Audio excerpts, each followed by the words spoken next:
I grew up in a very isolated Indian reservation and mining and farming part of San Diego County. Didn't have very many friends growing up and had to deal constantly with bullies and whatnot. So, my dream as a kid was to always get the hell out of there. So that's why I always, related heavily to like Luke Skywalker or characters like that who always just wanted to escape the farm. Hello, everyone, and welcome to One Story Building, where the storytellers have the stories that they tell to us every day. Today's guest is artist, streamer, and someone whose name sounds like some conservative motel. It's Reagan Lodge. Welcome to Reagan Lodge, and welcome, Reagan Lodge, to One Story Building. Hey, thank you so much for having me on. Before we get into your life and your artistic work, I would like to ask you about your thoughts and your experience in artistic education, because apparently you were accepted into the Savannah College of Art and Design, Rhode Island School of Design, Art Center, and the California Institute of the Arts. But how exactly were you taught to be an artist? So one slight correction there. The Savannah College of Art and Design was the only one that did not accept me. Oh, sorry. Not good enough. But Not good enough for them. yeah, it's that, and that was kind of where I gave up in some ways on applying to heavily prestigious art schools. But anyway, so I got started with art originally, like when I was about 16, 17-ish. I was in my junior year of high school, and I had just switched to an independent study program after years of having a lot of trouble in regular public schools. I was always a terrible student. I was usually getting in fist fights and stuff like that, and dealing with bullying and isolation and whatnot. But when I switched to a kind of an independent study program, I found that I could get all my work done really quickly, and I had a lot of free time. And I somewhere along the line, like I got interested in fantasy art by browsing this old website called Elfwood, which was around like the late 90s, early 2000s. And I stumbled upon a couple artists on there, Tracy Butler and Matt Rhodes mainly. And I was just so amazed by their work that it was literally an overnight change where I just decided, like, I want to start drawing. I want to get good at this. And within a couple of days of doing that, I knew that I wanted to stick with it forever. So it really was like a switch that just went on, and I just never let go of since. 16, that actually seems somewhat late for someone to start their artistic journey, I think. Oh, yeah. Yeah, and then part of the reason for the intensity that I dove into it with was because I was suddenly realizing that, there's all these people who are like around my age or younger or not so much older than me who are just incredibly skilled. Like I thought, oh, you had to be like a full-time employee at Disney or something to be able to draw like that. And yet, here were just people who are also in high school or entering college or whatever who could draw in ways that like I was blown away by. And so I just thought, well, I've got to make up for lost time if I want to really enjoy, to the fullest what this skill might have to offer me. In one of your videos in May 2020, you said that to not be overwhelmed by the talent of other artists, you should limit the amount of art that you see. So for you personally, how do you draw in a way that other artists don't draw, that keeps you inspired, no matter how talented you or them are? I think for me, the main thing that does keep me inspired, despite the overwhelming, variety out there. You could call it competition, or you could just call it, peers or whatever. I mean, for me, what keeps me going, aside from just having a main story that is my primary focus, that I have uh, a vital need to tell. I think the big thing is I try to wrap all my skill focus around whatever tells a story in an economical way in a reasonable time frame. So enough detail to depict what's going on with the right emotion that I want to get across, but without just showing off, technical ability just for the sake of itself. And so I think for me, with kind of filtering out that fire hose of inspiration and art that's out there, at some point you have to stop, browsing ArtStation or Instagram or the Twitter art feeds or Pinterest or whatever, and you have to start making something. I've always, usually for me, like a good metric is if I start to, get into that habit where, I don't know, like if I've had a stressful day or something and I start noticing that I'm going down the habitual scrolling type of thing where I'm just kind of visually just consuming everything as it comes by, I start to get really stressed out and feeling like I'm not making something. And that right there is usually my earliest warning sign that like I need to just step away from that and go make something, even if it's just a ridiculous little post-it note sketch or something like that. So I think I have developed a decent internal thermometer for when I've done enough consuming of outside media and I need to kind of like prove my own existence by making something on my own. And the thing that you are making on your own, your graphic novel, your gigantic comic book, Wyit, Wyit. Yes. Apparently, you seem to have started this at least 6 years ago as a therapy hobby. So tell us, Yeah. what is the story of Wyit, and what is the story of Wyit? Yeah.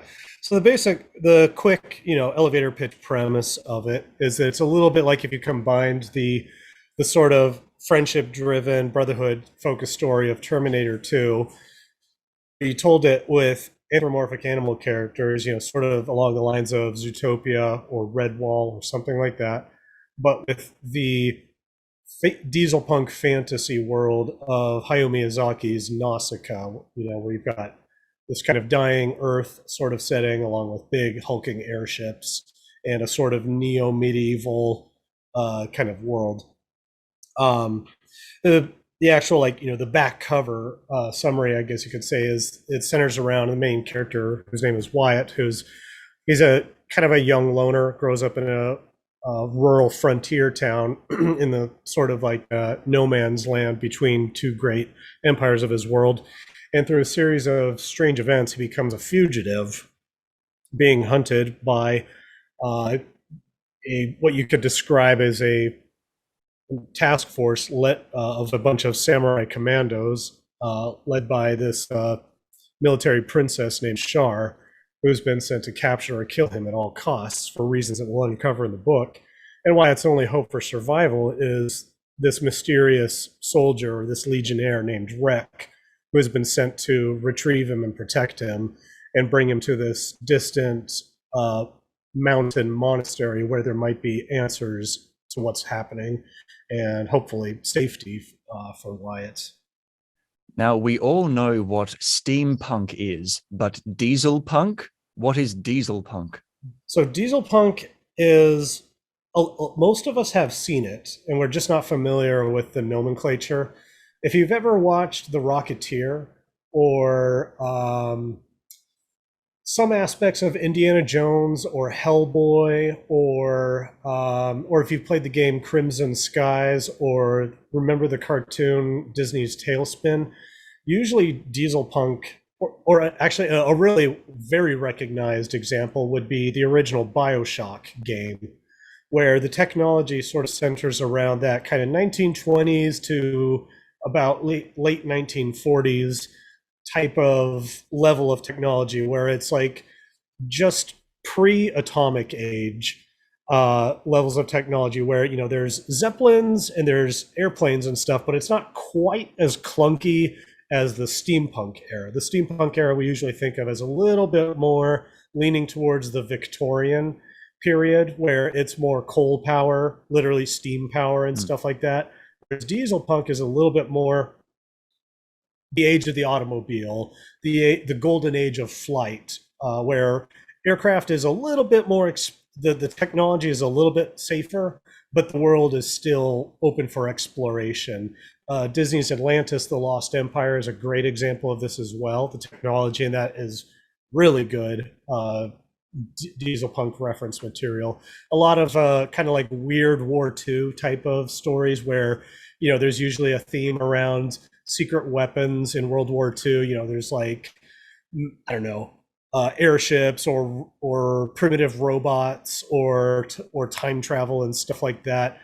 A lot of that taps into that diesel punk style. So that's roughly what you would describe as diesel punk. Was it always going to be a diesel punk story? Did you choose that because you think that it helped tell the narrative?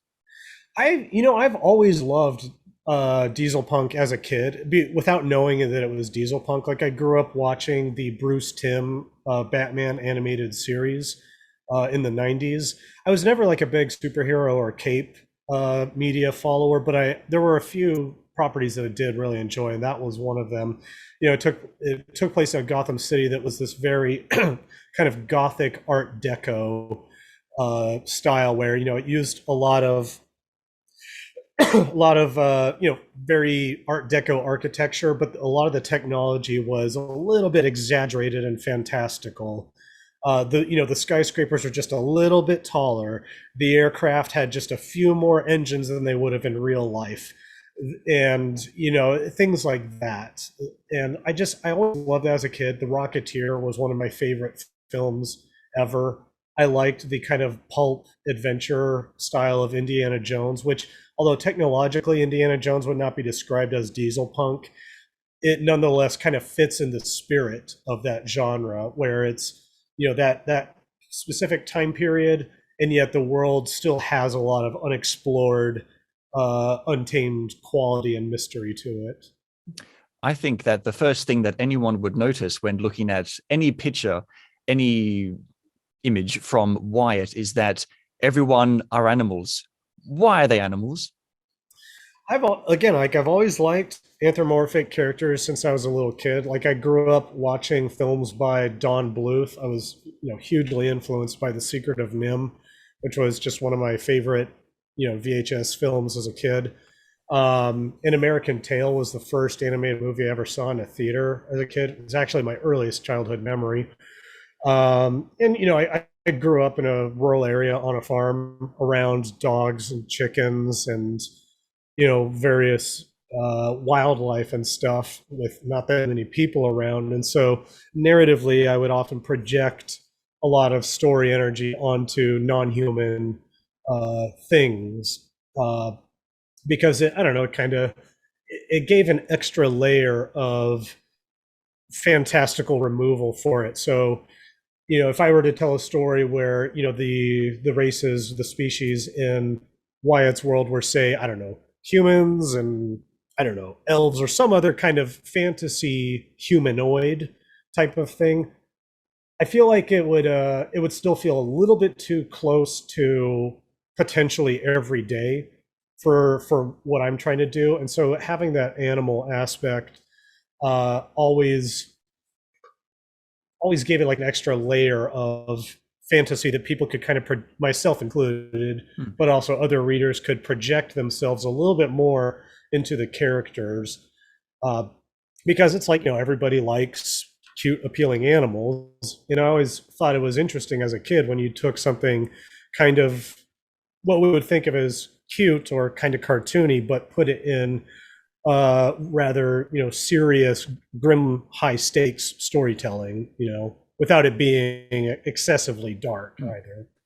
It really seems like you're writing this comic not just for someone who is like you, but for you. But when you're making it, what are you thinking about when it comes to the target audience of the book? I would say the target audience is probably, I would say, I mean, obviously, like I've often said that, this is the kind of graphic novel that I wish had been there when I was 12 years old or so.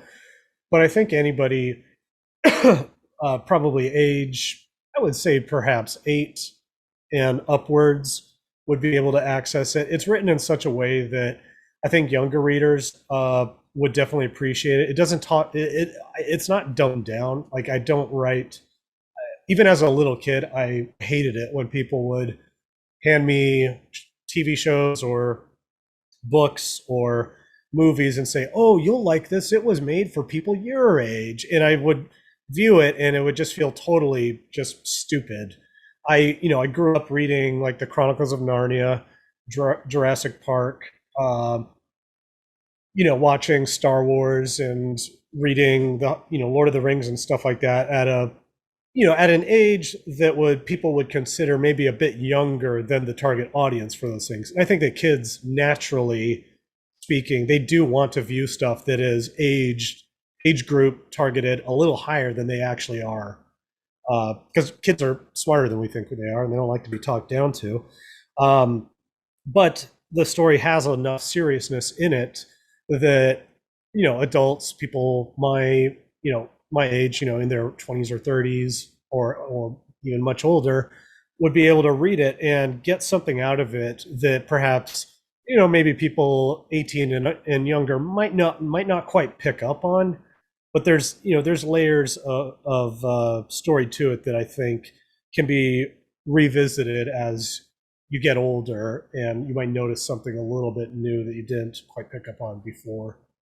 So the whole process, all of the steps to making a massive comic book, what are they? Right down to inking, line art, the text boxes. What are the steps that you've taken to put all of this together?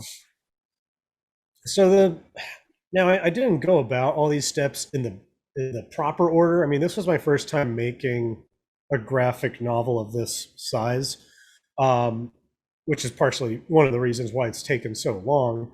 But in, as I've refined the process over time, usually the way I would approach it, or the ideal way I approached it, is you do about, I would say, anywhere from 1 to perhaps 2.5 or 3 page written outline, where you're not focusing on the dialogue or what's happening on each page.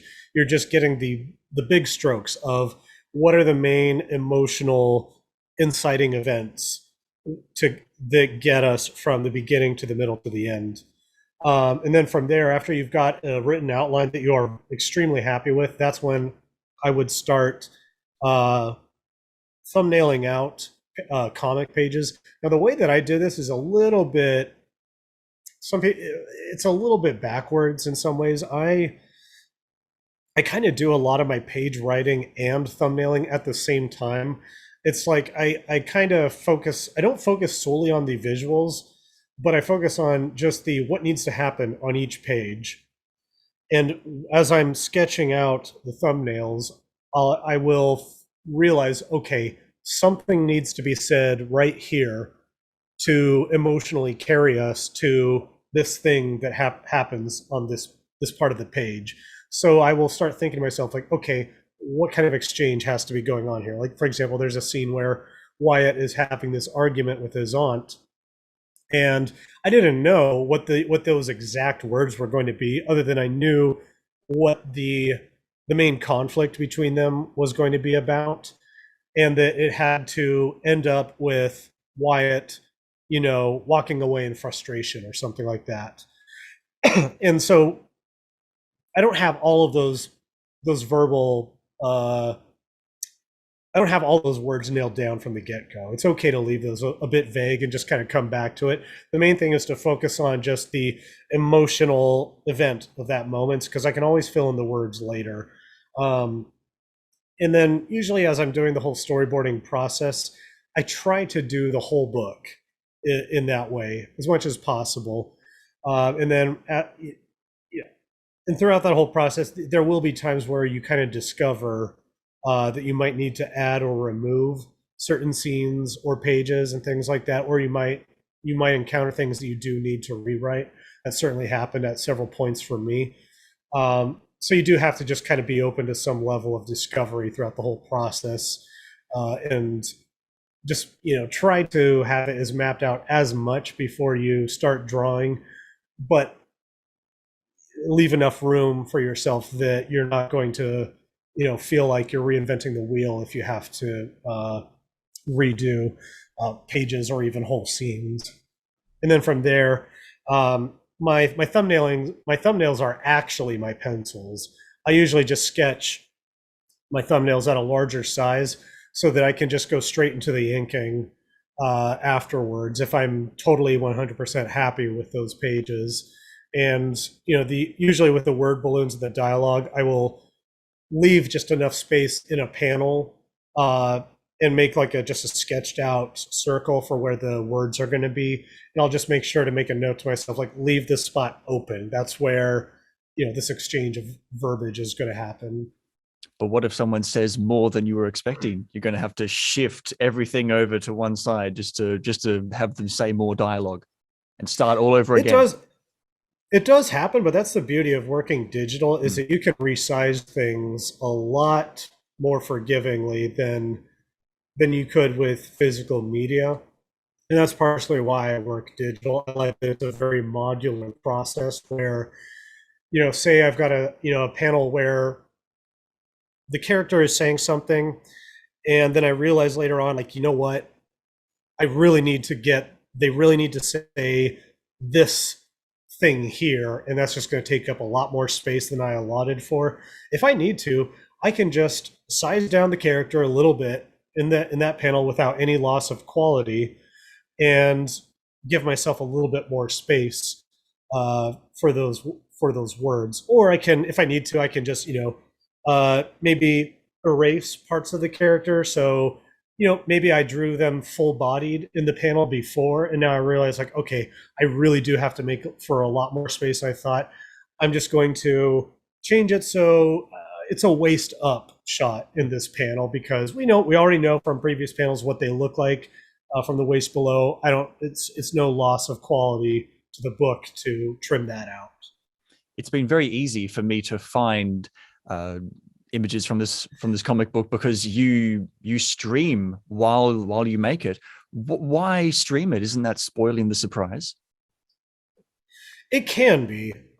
Usually when I live stream, I work on pages that do not have major spoilers on them. Now, if somebody does want to be a total purist about going completely blind into a comic, then obviously they shouldn't watch the streams at all. Because even though I might be working on pages where there aren't any major things like a character death or some major plot twist or revelatory moment, there might be certain things like the introduction of a new character, or showing a cool vehicle or something that might be better experienced as you're reading the book for the first time. But even then, I would say, as I'm live streaming a lot of that stuff, I'm moving the canvas around. It's kind of moving all over the screen, and also it's only at 720 720p bit rate. So you're not going to be seeing it at top quality either. So when you do see it in the book, it is going to, in some ways, it is going to be like viewing something entirely new. Like the live streamed experience is going to be almost its own separate packaged experience from the book itself.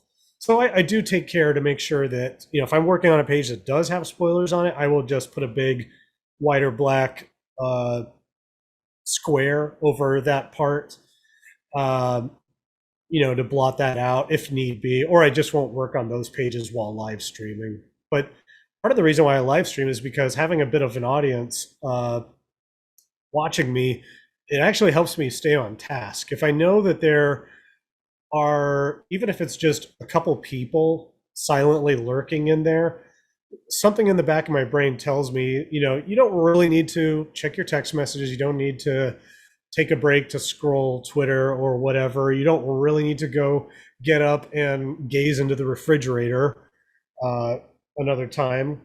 It's just like knowing that there's somebody else in there potentially watching helps me stay on task.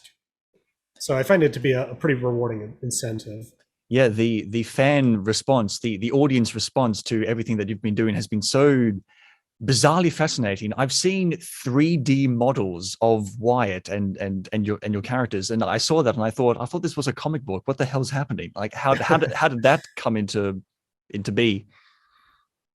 I'm very permissive when it comes to people asking if they can draw fan art or stuff like that. I've never been, super tight about that. Like, if people want to just kind of like, even when I'm drawing, like doing my figure drawing sketches before as part of my warm ups before each comic page. Pardon me, I'm getting over a cold, so if you hear me coughing No, periodically, I that's can what's going edit on. all that out. I'll cut out Oh, no worries. all the coughs. No, no, you can keep the coughing in there. It adds texture. Mm. Makes it sound like I'm about to die, and so hopefully that'll pump up the value for the Yeah, book when it yeah, comes exactly. out. But yeah, just a lot of people have taken an interest in the characters, and so some of the 3D models you've seen. One of the most recent ones was done by Vivid Publishing. They're a very cool indie comics publisher who I would recommend you check them out and perhaps consider them for an interview sometime, because they've been crowdfunded indie comics for like a really long time. They had the idea to sell some 3D printed figures of Wyatt, and they said all they needed from me was just a reference image turnaround and my permission to do it. And I said, sure, let's do it. Let's make a few bucks on the side, and could perhaps promote the book a little bit, and also give some of the early adopting dedicated fans a kind of a keepsake, you could say, to hang on to. And as a result, as a part of that process, they had to make a pretty detailed 3D model that I was incredibly impressed with. A few other people have done 3D models just for fun, usually, like folks who are just practicing, learning stuff in 3D. One person who does just VR chat asked me if they could use a 3D model of the main villainess from the story, and I said, hey, if you want to be her, dress up as her, knock yourself out. I really don't mind. It's like, if people want to kind of, I guess you could even say, like, act as my characters in some way, like, I'm totally cool with it, as long as they're not doing anything vulgar or truly distasteful. I'm very cool with it. I like seeing other people interpreting my work like that. I mean, they are animals. You know that certain kinds of artists are going to be drawing certain Oh kinds yeah. of things. That's just what we have to accept nowadays. I get asked about that often by people in the mainstream. They always say, like, dude, your audience is a huge number of furries. Do they ever, ask you for art of what? And honestly, I've never once gotten any kind of creepy comments, or, well, except for like one harasser who tried to provoke me with something extremely vulgar and distasteful, but that didn't go very far. But aside from that, like, the fan base has been incredibly tasteful, you know, and understanding that I tend to have pretty tame, what you would describe as PG rated tastes with this kind of stuff. I like to do art and stories that are more or less accessible to the average person without being too alienating. Um, and so they've been very receptive to how I like to present the characters, and nobody's been you know creepy or intrusive in any regards like that. What I found out that I found very fascinating is that you have a Spotify account dedicated to Wyatt, the story of Wyatt, where there's music in there that seems to be connected to the mood of certain characters. This music, how does music play a part in what you make? Gosh, I mean, ever since I started drawing, music was always just a huge driving force for me. um, I would always, be listening to stuff and imagine that this was like the soundtrack to some animated film or something that I wish somebody else had created. And so as I've, become, gotten into making my own comics and stuff like that, There will be certain times where I will come up for ideas, in a story as a result of a specific song, or I'll just kind of ride the energy of a certain song that I'm perhaps hearing for the first time, and just kind of carry that with me uh, throughout, whatever scene or chapter or character design or other narrative exploration that I was doing. Um, and yeah, like a lot of times, like when I'm drawing certain scenes or certain characters, it does help me a lot to get into their head by listening to certain scenes. Like I don't know if I don't know. There's probably like some acting or animators term for this, but Glenn Keane has talked about how when he is animating certain characters, he starts to adopt some of the body language or mannerisms of the character that he's spent all day drawing. And I find that I kind of do a little bit of the same thing a lot of the time. And listening to music that is taps into that character's personality or parts of their history or something like that is also a way of, I think it's like a way of one, getting more quickly back into the groove of working on it if I've had to, be away from it for a few days or longer. And it's also just a way for me to, I don't know, to kind of, it's sort of like, you listen to the Star Wars soundtrack or the Lord of the Rings soundtrack, and there's certain leitmotifs that when they come on, you know exactly which character is coming on screen and stuff like that. So it's a little bit like that. Like after a while, as I imprint certain story events or characters onto certain songs in my personal library, by listening to those songs again, it's kind of like going back into that particular chapter or personality. Hmm. Speaking of being away from your artistic work, you were deployed in the Marines for 6 years, and on your website, you still have sketches that you sketched when you were out there. So when you're out there, what sort of mood do you have to be in to still want to start drawing or continue drawing? A lot of it is, I mean, part of the whole reason why I joined the Marines, I mean, there were many reasons that I didn't fully understand at the time why I did it, other than I just knew that I had to do it. Um, Part of it was I just wanted to do it just for the story itself. It's just, I, I, I've always appreciated stories, and I wanted to be able to make good stories. And I felt like in order to tell the kind of stories that I wanted to tell, I needed to live out. I there's a kind of a joke in some of my circles online. I must live a certain way, and for me, being in the field, whether that was in an austere training environment or being in Afghanistan, to me was as essential to my artwork as doing a figure drawing class or Hmm. something like that. So the mood that I might have in those situations while I'm sketching is, well, I feel like crap, but I really want to remember this moment in a way that perhaps a smartphone photo can't quite capture.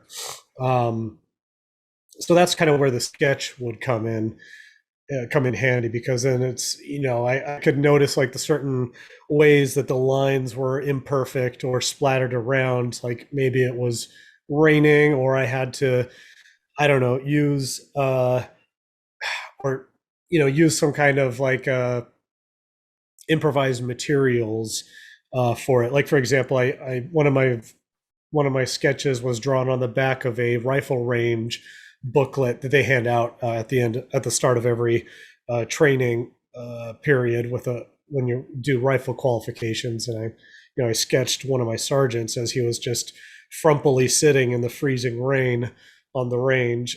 And so the materials and just the act of drawing in that environment kind of uh, holds that moment in time for me in ways that photos can't.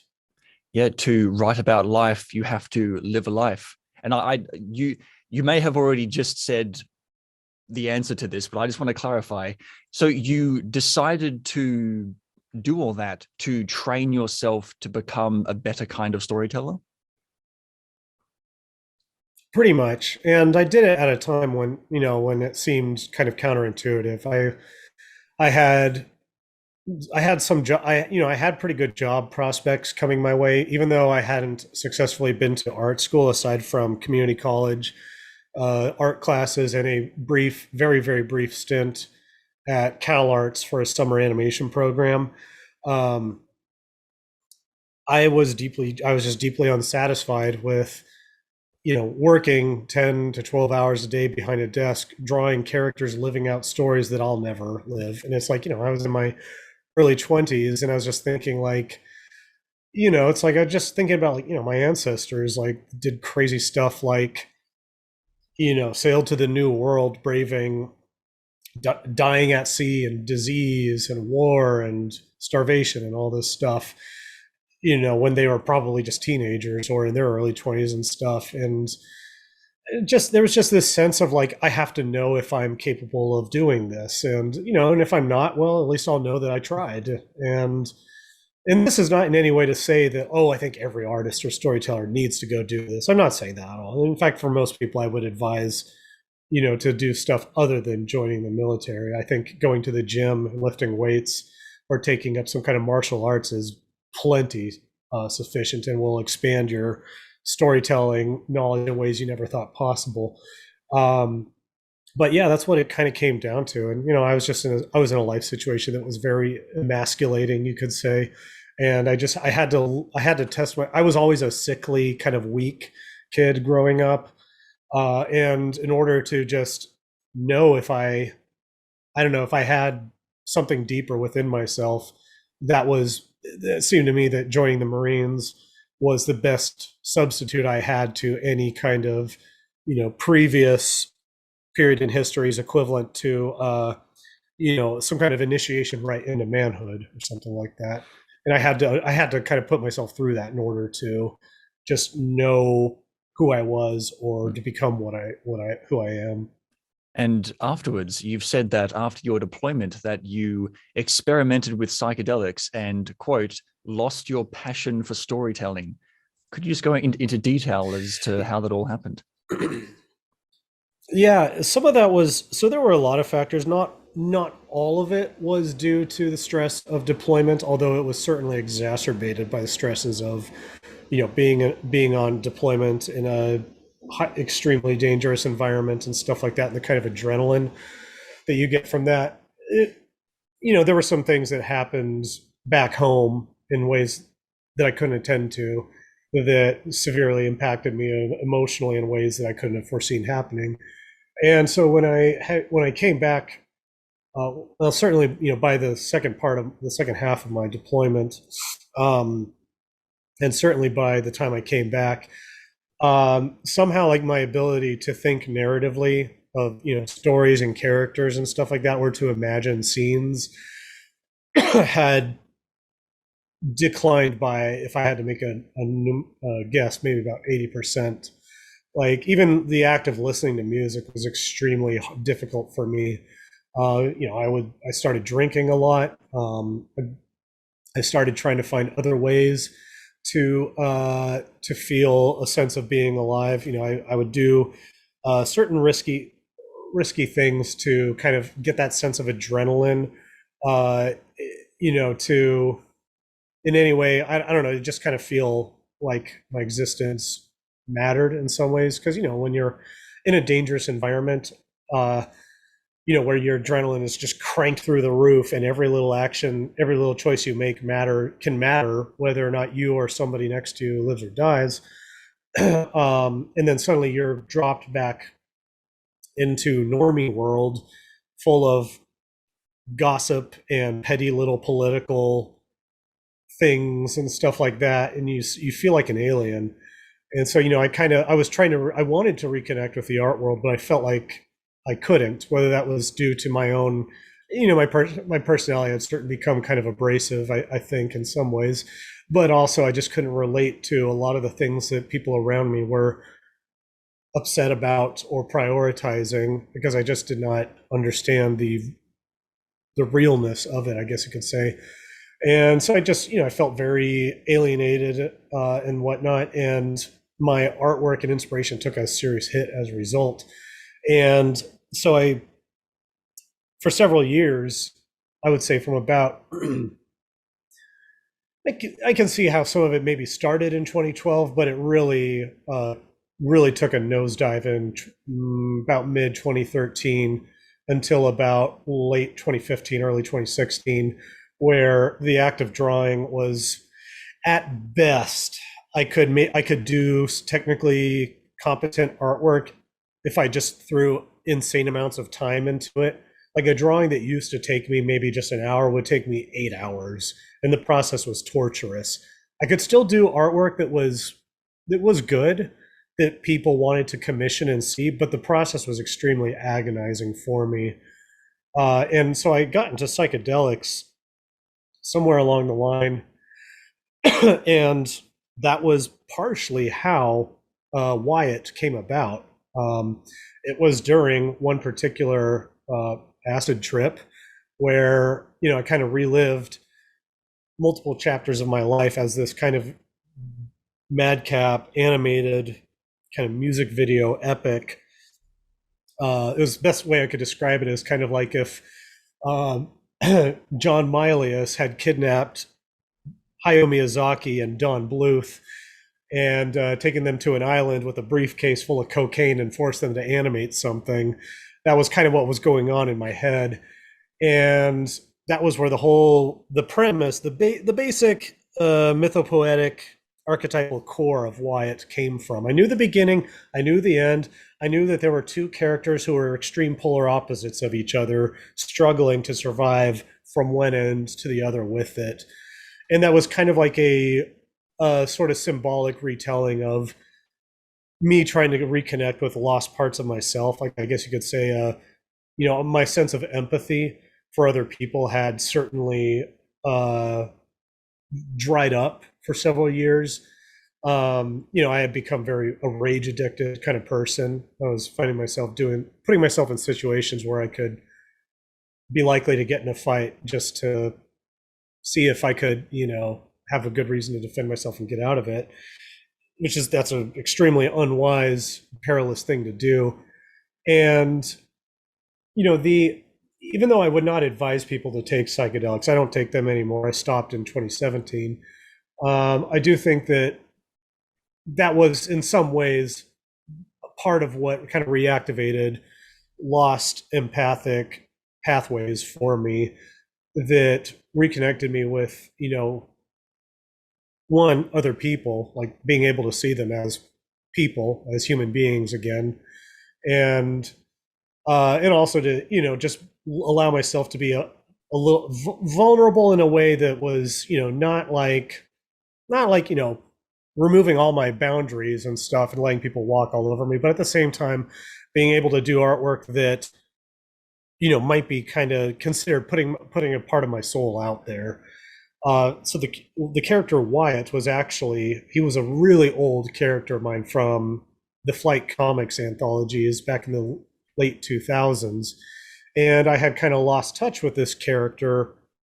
Over the years, like I didn't quite have a story for him. He was a character kind of like waiting for a story to happen, and then this story happened, and after trying things out for several months, I realized that the main character for it was Wyit. And so around the time that I kind of came up with Wyit, I was reading a lot of stuff like had been getting into Jordan Peterson and various other thinkers, and Carl Jung and Jonathan Pajot, and people who were talking about religion, symbolism, and just how it can be used not just to entertain us and give us a bit of meaning and stuff, but also like get us through how it could be survival material. Do you think that anything like that is ever going to happen again in your life? I mean, when you're 60, do you see yourself being 60 and still making comics, or just being artistic in general? I definitely think so. I don't know for certain if I will be making comics, but I don't picture myself ever slowing down with creation. I don't ever want to stop drawing. I'm definitely certain about that. I do love making comics. Like it's not just a means to an end for me. Like some people get into comics because they want to pitch it to Netflix or something. And you can always tell which comics those are a mile away when you look at them. I make comics because I love comics. I think it's just I love the process of making it. It's almost its own psychedelic experience that you don't need mind altering substances to enjoy. So I do. It is quite possible I could see myself still making comics by the time I'm 60. I mean, I do have huge plans for Wyit that if the audience is there, if there's demand for it, I could see this going on for another 10 years at least. Uh, for just the amount of story material that I have to potentially work with. There's a common misconception that some artists actually believe that because they are a good artist, that means that they are also a good storyteller. Now, we can see your art. We know that you are a good artist because we can see what you do. But because we haven't read Wyit yet, what makes you believe that we should believe that Wyit is even a well-told story? It's my favorite story ever. And so I'm obsessed with it. I'm obsessed enough. It's a good enough story that I've been willing to throw about, to throw several years of my life into it with very little financial return on it until recently. More recently, it did start to become a decent income generator through Patreon and streaming and other uh, merchandise channels. But because it's kind of like buying Amazon stock, right after the .com bust. You have to have conviction about it, and I personally am convicted about it enough to basically to hang my entire livelihood on it.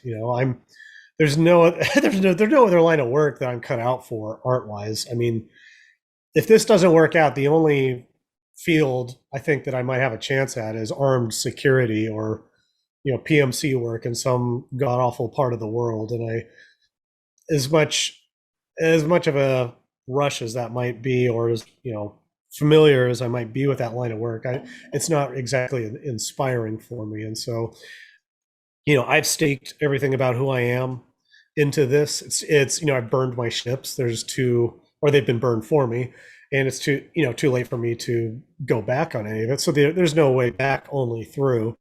And if other people have doubts about the story, which I can certainly understand, there's nothing but visuals out there. There's no sample pages or anything like that to read. All they have to do is just wait until the book is launched, and I think when they read it, even if they don't like it, they're not going to be able to forget it. I'll put it that way. All right. Yeah. Well, when it's released, I'll certainly buy a copy. Although I'm doing this for you, so I think I'm owed a free signed copy. Next question. On the 2nd of July this year, you made the rarest thing in the world. You made a fascinating Twitter comment, and it went like this. My theory how edgy / grimdark fandoms are vastly less toxic than candy-colored blob people affirmation core TM cartoon fandoms. Hostile Warhammer 40k or Berserk nerds might call you mean words. Steven Universe fans will mob stalk and harass you towards suicide and wear your skin as a suit. And I completely agree. I've thought this for quite a while now.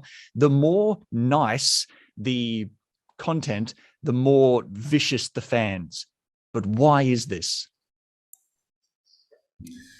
I think that in my experience, I've hung out with a lot of people who are goths, metalheads, horror slasher film fanatics, Warhammer 40k people, uh, you know, motorcycle club biker type people and stuff. And I've always found that people that are tend to be considered as we would look at them and think like, oh, those are edgy folks, or those are the dark moody kids or something like that. I find that those are, usually those people are a little bit more in touch with their potential for a darker side. and are a little bit more honest about it being there, so that the media that they engage in, like say Warhammer 40K enthusiasts, the Warhammer universe, it's literally where the term Grimdark originates from, because there's that whole tagline of forget the promise of progress, for in the grim darkness of the far future there is only war. And that's the whole premise of the media. I've always found that those people tend to be, if they do have any true toxicity about them, and I use that term in its truest sense, not in just the made up kind of gaming journalist buzzword sense of it, but like actually like people who are really messed up and unhealthy to be with. They're usually, if they're in that type of medium, you can tell right away that, okay, that's probably somebody I don't want to tangle with. Whereas if you're dealing with people in who are, part of these fandoms or subcultures, I would say subculture more so than just fandom, because it's not just a fandom thing. Um, Subcultures that center around this sort of produced positivity or packaged acceptance kind of culture, or this what I like to call like pathological affirmationism kind of stuff. They don't anytime they hint at having a dark side, it always has to be in some kind of charismatic or you know pretty flawed kind of or something. They don't actually want to admit that maybe they tortured small animals as a kid, or maybe they beat up their younger brother or younger sister or something like that, or maybe they bullied somebody else when they were little and had to realize the hard way why that was wrong and stuff like that. I've noticed through some of my own experience or watching how it happened with other people, that some of these fandoms, people will, I don't know, it attracts a lot of people with unresolved pathologies that they don't really have an outlet for, whether it's because they're convinced by their peers around them that they can't ever admit to what they're truly thinking, because if they were to really think it, they might get canceled, they might get unpersoned or something like that, or they're afraid of just seeming uncool, or this is, it's that level of honesty would just not, it just does not fit with their language. But nonetheless, that human savagery is going to find its way out no matter what. I don't subscribe to a Lockean, or not Lockean, Rousseauian view of humanity. I think that Lord of the Flies is a little bit more accurate. I think that we all do have a demonic dark side, and if you go too long without acknowledging that it's there, it's likely to come out in ways that are, not that are a lot more out of control than just somebody who's in a heavy metal band, writing a dark, angry song, headbanging to it and stuff, and then going about their lives. It's going to come out in the form of, like, I don't know, Steven Universe fans tormenting a storyboard artist who they considered whitewashing or whatever one of the characters, to the point of that artist almost contemplating suicide, or canceling the creator of Five Nights at Freddy's over his personal private political contributions or whatever.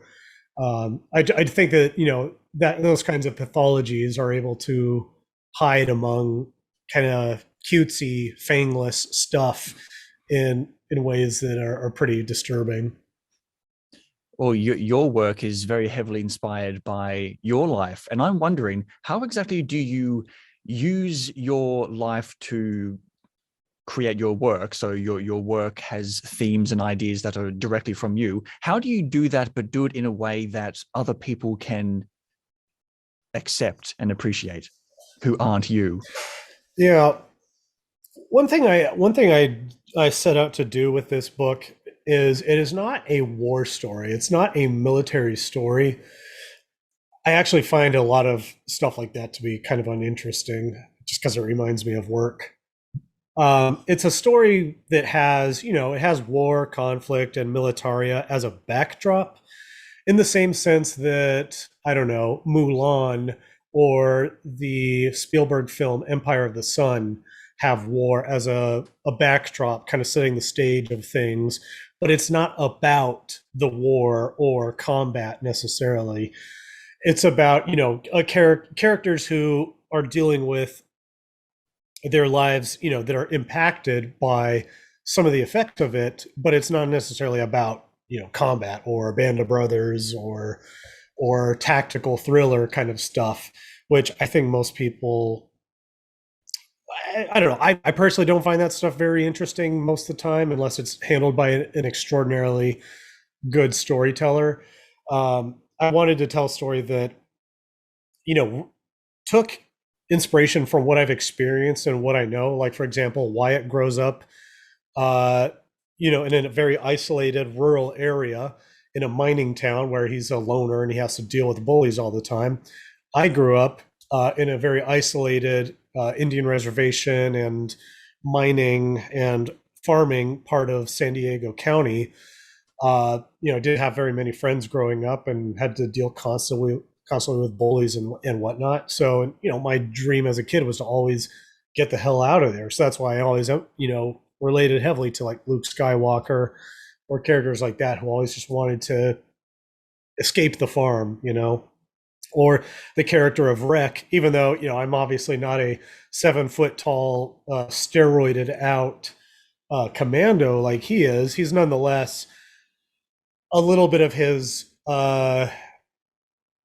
distant is, his emotional reservedness, is inspired in some ways by a little bit of like the shell that I kind of had to build up around myself at certain points in my life, as a result of dealing with extremely hard stresses and alienation and stuff like that. And so, the story kind of becomes about those two characters in some ways reconciling broken parts of themselves.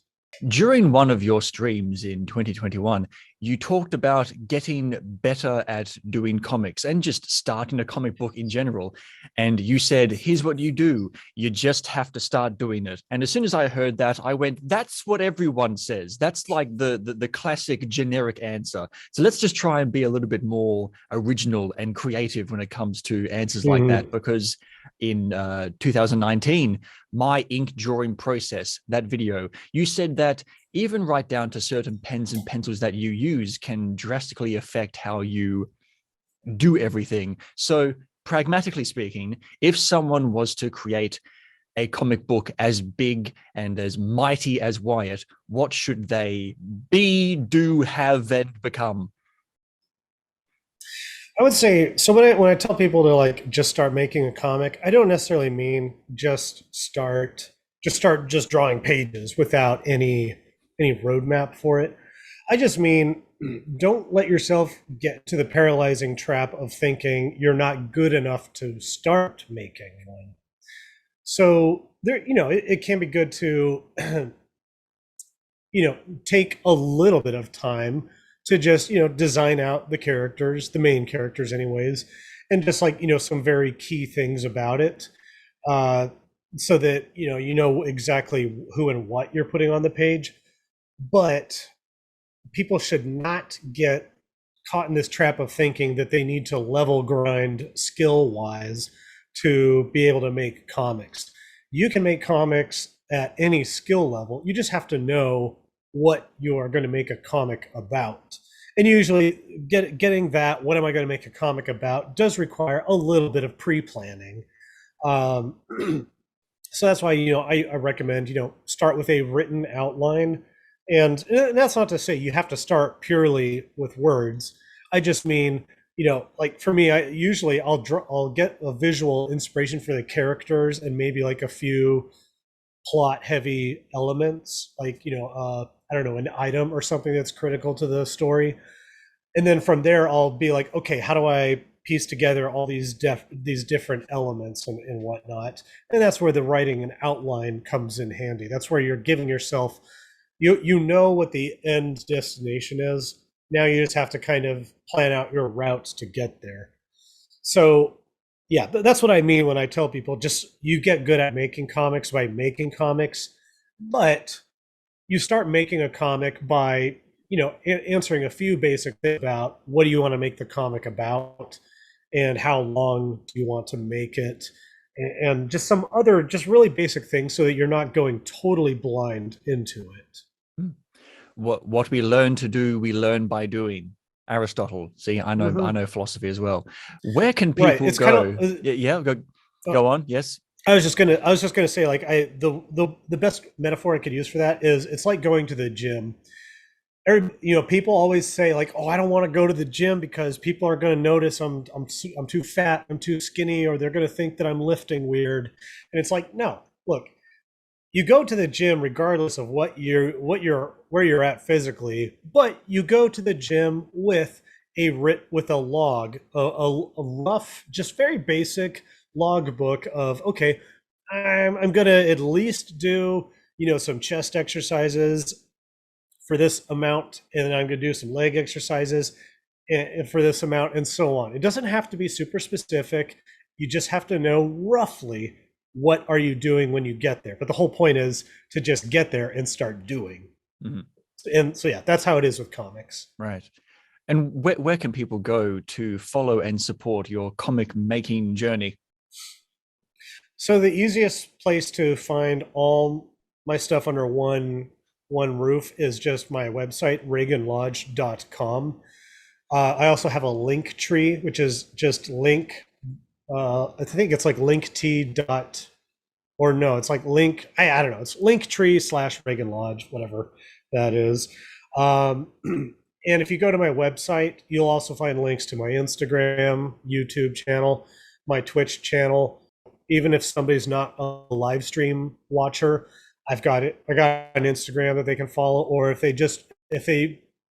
they are totally boomer mode and never touch uh, social media, they could just subscribe to my mailing list on my website and get notified when the book launches on Indiegogo. I also have a Telegram channel as well where people can get updates of my work sent directly to their Telegram account. That's a really good censorship kind of resistant, algorithm resistant way to get my stuff as well. Mhm.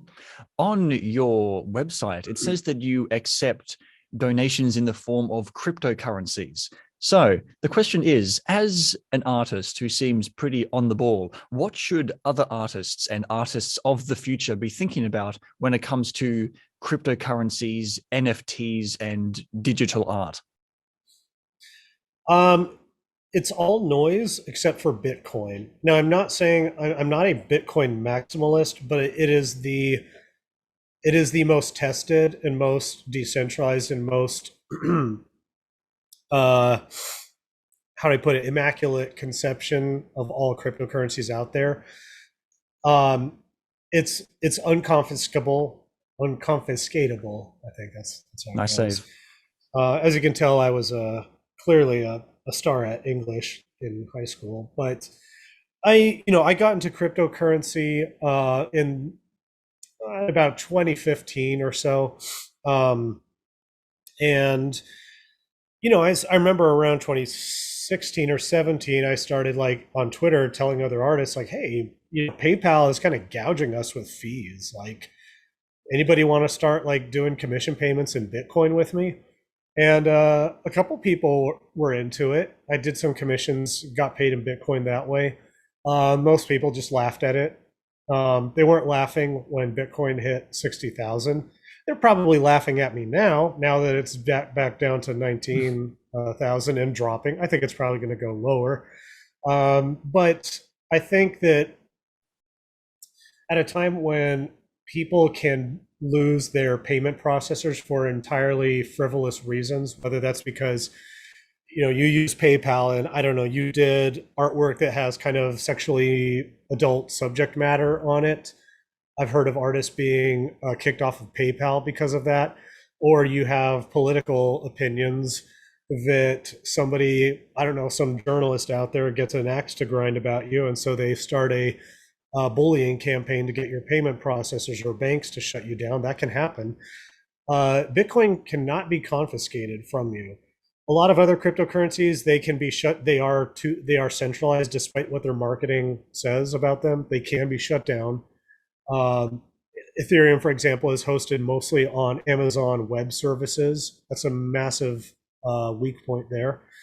NFTs, I didn't do any NFTs. I think it's a pretty good technology. I knew that we were hitting a market mania phase, and it would be pointless for me to chase that dragon where it was at. And plus, I thought that, look, I promise people I'm going to deliver on the best freaking graphic novel that I can make. And I think if people had seen me like detour into making NFTs, I just think that would have been a major disservice to my overwhelmingly extremely loyal and patient audience base if I were to have done that. So I'm not one of these artists that is anti NFT. I think that a lot of people don't understand the technology. They think that cryptocurrency is destroying the environment. Well, it's like, well, hey, look, as somebody who took part in a war at the behest of central banking, I would love to sit down and talk to you about what the fiat money environment. But at the same time, I don't think that chasing after NFTs and altcoins and whatever the new cryptocurrency mania is of the season is, I think those can be value traps. I think that Bitcoin is probably it's the most secure.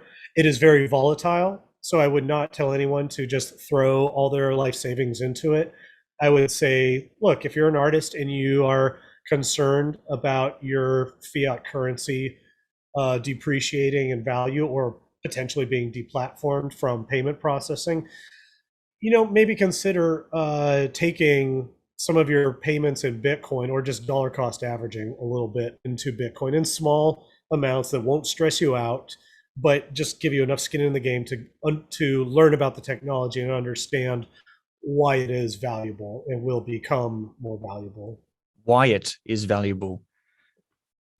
Anyway, that's true. I do highly recommend you all buy in on Wyit Coin when I launch that. Perfect. And just like that, we have reached the last question that I always ask at the end of this thing, whatever it is. And that is, of course, why are stories important? I think stories are important because we all live a story. Even if you think to yourself, you led a boring life in suburbia or something, and you just, you went to school, you went to college, you got married, you had kids, or you never met that person to get married to, or whatever trajectory that is. And even if you're working at just some retail job or something like that, like I think we still need stories to give us a sense of meaning to get through our lives. You look at how religion functions, and I say that as somebody who is trying to be very religious. We interact with that kind of that spiritual craving through story. Without stories, there is no belief in higher powers and stuff like that. There always has to be some kind of explanation or narrative or reason why for what you're doing. I would say, like, a story is what gives you a reason to wake up each day, even if that's a story you have to kind of make up for yourself, like like, I don't know, coming up with some imaginative way to frame your day-to-day existence. Like, as a kid, I would make up little stories for what was going on with like my action figures and stuff like that, just to make my isolated life out in the middle of nowhere a little bit more interesting and to just kind of help me get through it without going crazy. And I think that even as adults, we have to do stuff like that. And and I've often found that stories are a great way to give lessons in survival. When I say survival, I don't necessarily mean like escape from a burning building survival, although it can. Lessons in how to deal with grief, loss, conflict, and adversity and stuff like that. So that's why I think stories are important. And